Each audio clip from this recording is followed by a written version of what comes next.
after this game, Tevez can make a decision about his future. Messi can finally put up his feet and relax, but can Maradona? Argentina can't afford a bad night. A draw is not the end of the world for them.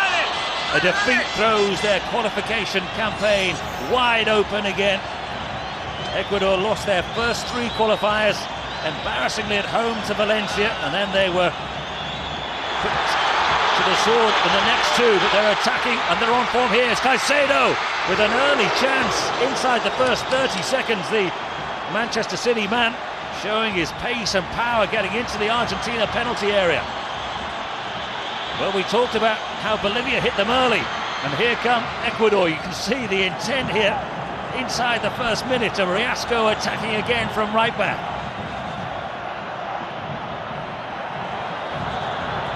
And Noboa, one of the central midfield players, he plays in Russia. There is a big Premier League connection. Espinosa, we saw there the number 17, who is apparently Birmingham City bound, like Benitez, who's injured. And the Chilean referee, I think, has done Argentina a little favour here and given them a breather at last. Well, you can see the problem there. It's self-inflicted by the Argentinian defence. It's Otamendi who gave the ball away. Eventually ends up with some really first-class defending. Kept the defending nice and narrow, crowded out the edge of the 18-yard box. Eventually got the ball away to safety, but certainly not the start that Maradona and his men would like.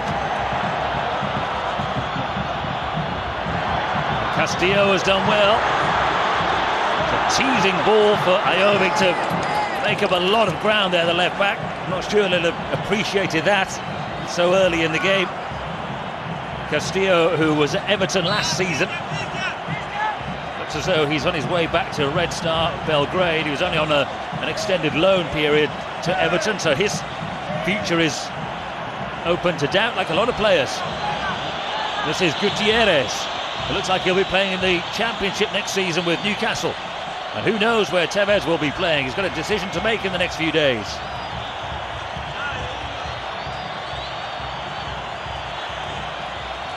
But they've worked this well, Argentina, to Gutierrez. And then it was rolled just behind Tevez. Decided to leave out Milito, the big natural centre forward who replaced Aguero when he was injured. A simple ball over the top, try and use the pace of Tenorio, and in Tenorio and Caicedo, they've got 2 very physical players who will be a real handful. Yes, they're both very dynamic, and that's the type of runs they like to make in behind the back 4 of Argentina. I think it's a decent setup so far for Argentina. A nice, solid back 4, plenty of experience in there. The likes of Zanetti, Di Michaelis and Gabi Heinze. Just sitting in front of them, and they might lack a little bit of creativity. I think tonight that's not such a bad thing with Gargo and Battaglia just sitting in front of the back 4 and keeping it nice and solid. Of course, they've got the flair of Gutierrez and Maxi Rodriguez, Lionel Messi and Carlos Tevez, but I think it looked nice and solid at the as a back 4 and the 2 holding midfield players. And Ecuador have their central defensive partnership back together, Hurtado and Espinosa. They both missed the other night, first time in 9 years. And now they've got a potential problem with Messi, and then Tevez on the attack. It's a good save by Eligatha. Wasn't the most conventional, but he kept it out. It was a good save with a keep Eligatha with his feet. Great work from Lionel Messi. Tevez does well, gets out of his feet, gets a left foot shot on target, forces Eligatha into an early save. But a good spring there, good counter-attack from Argentina. Something Maradona talked about in the build-up to the game. That's when he was talking to the journalists. Said we might have to take refuge and counter-attack by way of learning their lessons from what happened in La Paz. Might also learn a lesson or 2 about how they set up these games as well. A lack of preparation time. They only arrived in Quito yesterday. Because there is a case to have sent a number of players out earlier and made a lot of changes. He's made 4.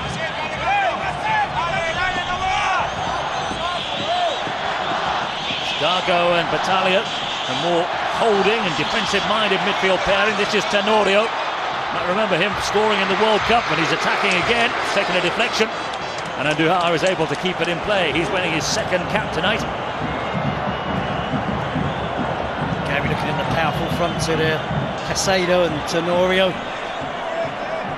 Argentinian, particularly two central defenders, Di Michelis and Otamendi, just held their ground there, didn't back off and allow him to venture into the 18-yard box before getting the shot in. Managed to get the block in.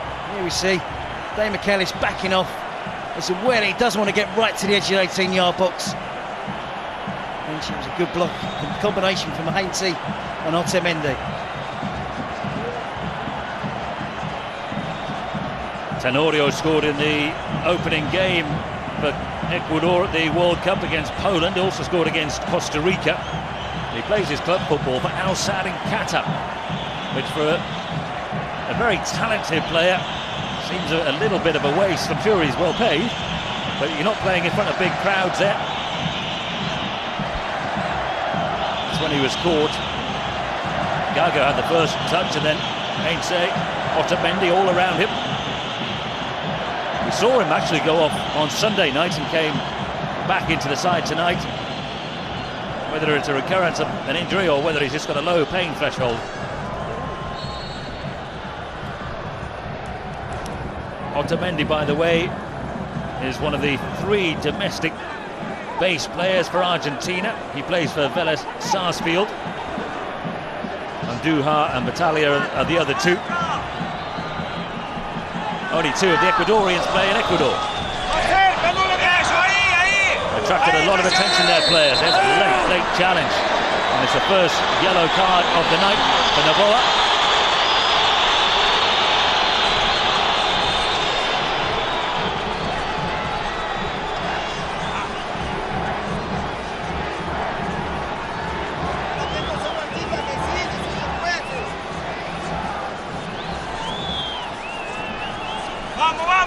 Just astonished that Novoa can complain to the referee in any shape or form about that challenge. Certainly worthy of a yellow card.